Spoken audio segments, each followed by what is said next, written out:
How to enable floating apps on Samsung phones. Hey everyone, welcome back. If you want to use apps in small movable windows, like chatting while watching a video, Samsung's floating app, also known as pop-up view, makes the multitasking super easy. Let's enable it step by step. First, open up settings, and then from there, you want to go ahead and tap on labs or multi-window option. Scroll down, find advanced features.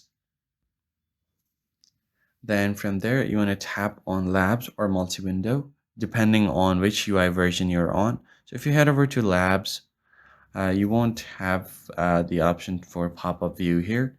So let's head over to Multi-Window.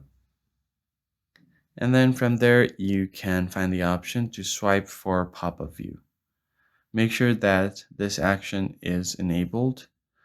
Uh, Once you have done that, this will allow apps open on floating windows instead of full screen. So go ahead and select the top corner area. You can find that at the top right corner, it's showing the markers. So if I just go ahead and swipe down from the top right corner, it should give me the option to adjust the window in a pop-up view.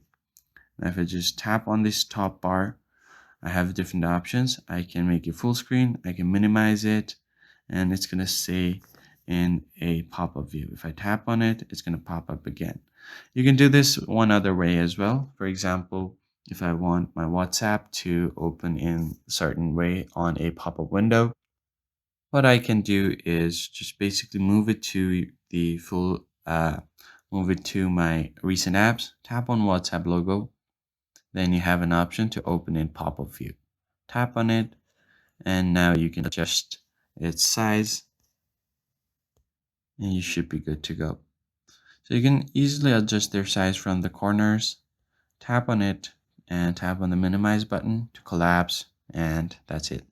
I hope this tutorial was helpful. Hit the like button down below, subscribe to the channel. I'll see you guys in the next one.